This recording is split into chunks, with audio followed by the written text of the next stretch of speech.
on, bro. What have you done? Ah!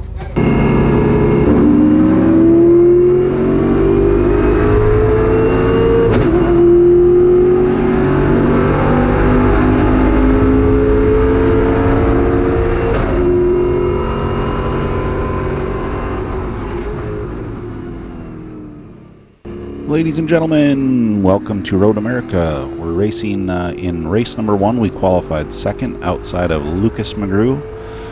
He's there in the number 7 rocket ship, and this is the very early stages of race 1. I'm going to go over just the highlights from the races and condense this thing down a little bit. So, let's see, what do we got? Coutil behind us, Lichty behind him. They're actually side by side right now. You can see the legs on Lichty's car up top, and that'll become a thing later.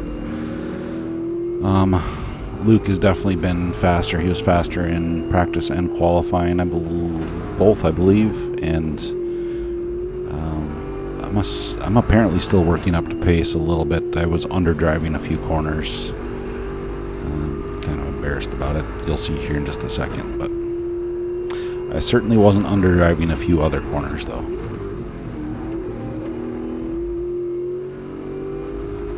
This car was so good through the carousel. First lap, not as good. The tires still coming out, so I'm lifting a little bit more here, but even just a couple laps into each race, the car was perfectly balanced through the carousel and the kink. It would get a little sideways through the kink here when I would go flat. This is not one of those times. First lap I lifted just a little bit there, but after that, pretty much the rest of the weekend it was flat through the kink, and it would get just a little bit sideways. You'd straighten the wheel and catch it, and it's a lot of fun. Still a pucker moment, but still a lot of fun. I'm still underdriving that corner a little bit. This one's flat. I love this turn, although with the new repave, it's almost too easy to get through there in these cars.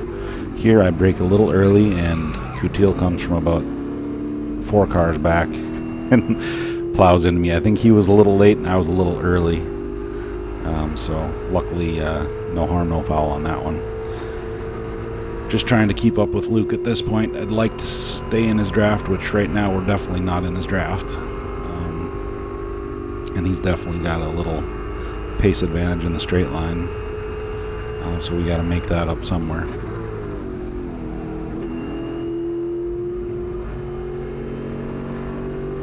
Had a great weekend. Weather was hot, but it was great. No rain, which is such a pleasant surprise for this place. Had a bunch of family and friends come visit. It's our closest track. It's like 8.5 hours from our house. And we just had a fantastic weekend hanging with racing friends and non-racing friends and family, and got to watch Porsche Cup, which was also there, and NASCAR Xfinity, as well as Optima. Anyway, you see Lichty there inside. Watch my mirror on the left. Blink. Lichty and I touched mirrors there, so I had to fold that baby back out. His German engineering mirror pushed mine in. Thankfully, mine gave. Anyway, able to keep the spot and put a little distance back now. And now I can focus a little bit more on Luke. Although I'm pretty convinced Luke was seeing a big gap already and was like, oh man, I'm going to have to take it easier. This is going to look real bad. So I'm pretty sure he was pretty little soft here for a little while, and then now that we're catching him again, I think he puts the hammer down. But anyway, yeah, just again through there, the car is just so good. It was really fun. Speaking of the new repave, Road America is one of the most historic tracks in the country. Beautiful facility, really high speed. It's over 4 miles long, and there's 3 times. This is one of them where you get up to your car's basically top speed at the track. And but it flows pretty nicely. It's a really fun track. In lower power cars, you end up just cruising a little bit because there's 3 long straights where you're not doing a whole lot. But Still a really fun track. So yeah, you can see kind of what we're up against Luke here is, we'll leave a corner pretty much together, and then he's running a little bit more weight, which means more power, which at a higher speed, it's easier for him to push through the air, and that's just the way it is. I have a big advantage over less horsepower, lighter cars than me at the same speed, and so just the heavier cars show that up top, and I try to make up for it in brakes and turns, and it usually equals out pretty good. So anyway, race 2 start, same thing. Luke was fastest, I was second fastest, so we're in the same position for race 2. This one went a little bit differently. I was able to dive in just a little bit harder. One thing about this new repave is offline, the grip is not as good, so it's a little harder to make a pass offline, but I was able to just brake a little bit later than Luke and put it in around the outside. And then that's basically how the rest of this race went, although this was an exciting moment. Somebody had put some fluid down there, and we ended up finding it, and thankfully Luke stayed off of me. He didn't try to run through me or anything. It was very generous of him. He ran into a little trouble later in the race, and so I was able to just cruise to the win in race 2. Here's race 3 start. I've got Coutil on my inside. I chose the outside. You can see the turbo boosters kicking in. Look at that guy. He's getting a nice bump draft from Houghton, so it looks worse than it is.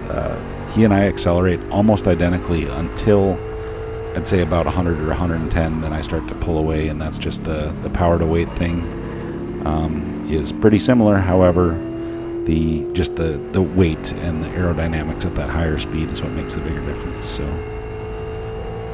you can see up top we've got a bit of an advantage over him, and now he's fighting with Lichty. I wouldn't call it much of a fight though.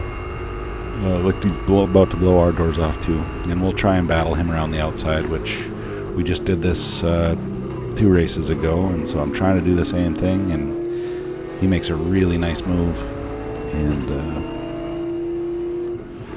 now I'm out of position, and there's no grip out here,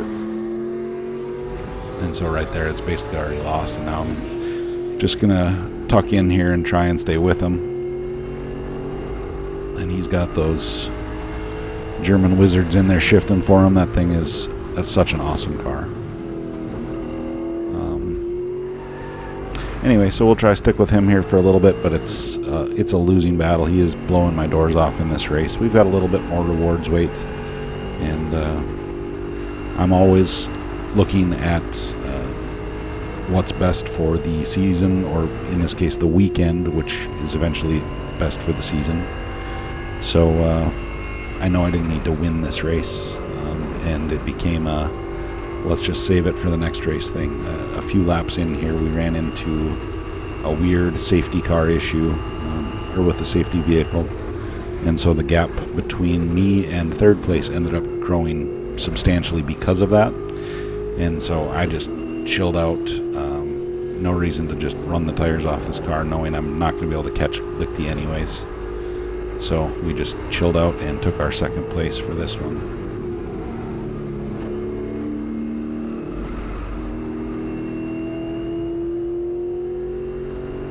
It's really nice getting to race Aaron again. He's been off and on a little bit more with the series lately, and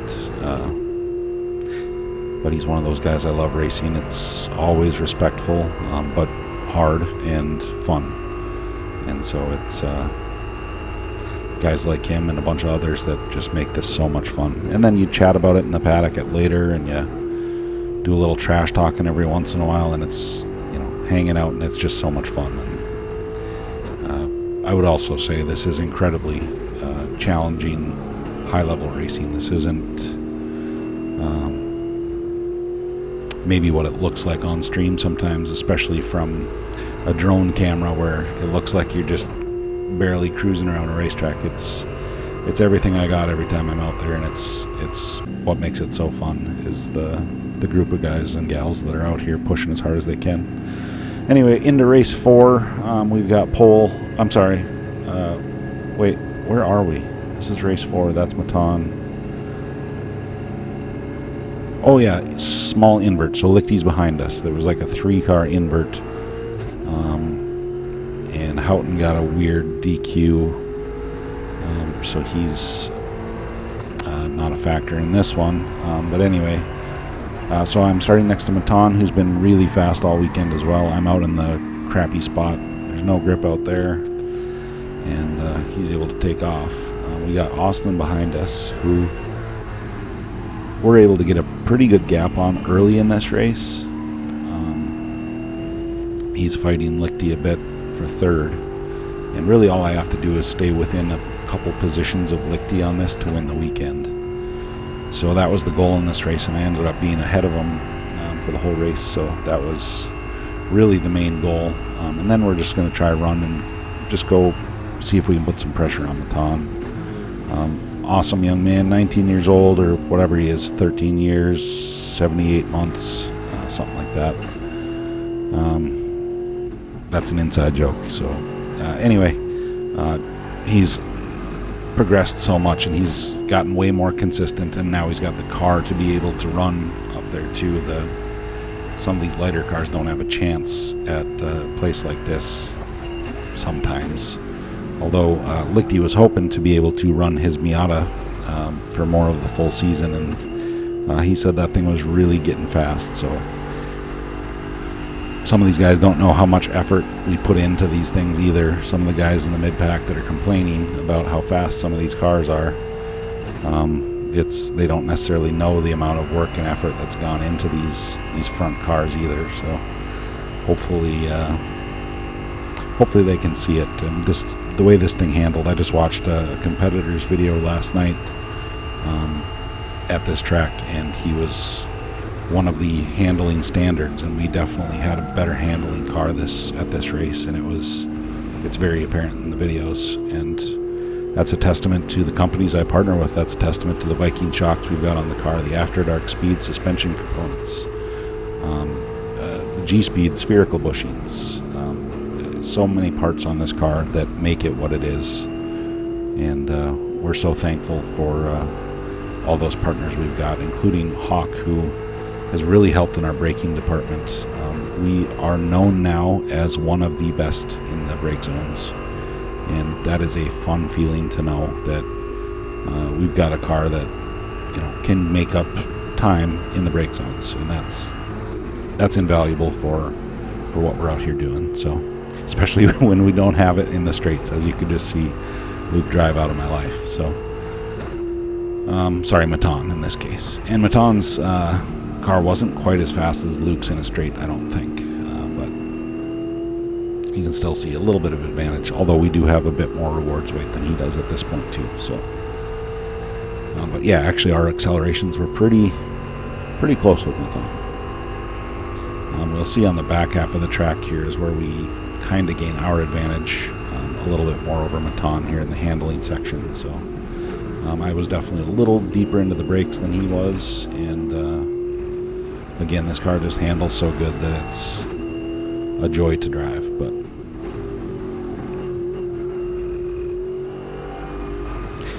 another note from this race, Austin Hurdle, who's in third, was absolutely flying in this race.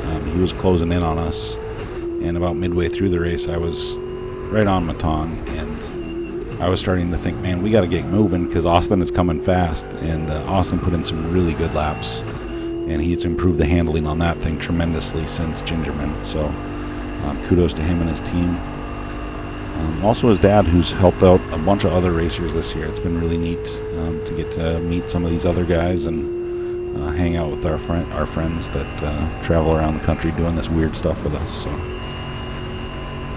anyways, getting close in the kink is a little scary. You wonder if you're going to lose a little front grip being that close. So I took it a little bit easy a few times, just making sure we weren't going to wash out and end up in the wall. So again, I had nothing to gain to try and beat Matan here, so it was not a scenario where I was willing to send it in hard on the kink like that. So we just lifted and kept fighting. And it was a neat experience earlier too in the carousel.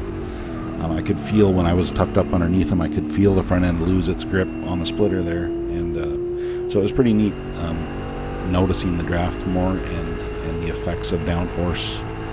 It was fun to experiment with. But anyway, we're about wrapped up for this event. We ended up winning the thing, and man, we had so much fun. I was able to get my son, 8-year-old son, up on the podium, and we got to spray champagne together, and such a cool experience for me.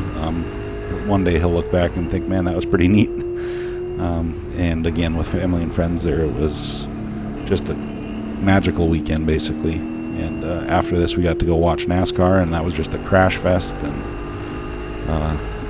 yeah, just so much fun. And I'm so thankful to all my sponsors and family and friends who support me and make this possible, because this is something I never could have dreamed of even a few years ago, that I'd get to do something like this. And big thanks to Gridlife and all the people that put these on, because it's a tremendous amount of work. I was just watching back another stream thinking, man, this is incredible that, you know, we've got unbelievable announcers, we've got unbelievable stream and support, so that we can go home and watch this, and then when we're old and gray, we can watch this, fire up the old YouTube if it's still a thing, and watch the good old days and remember these times with your buddies. So I want to thank you all for watching. I'll have another video coming out of Mid-Ohio.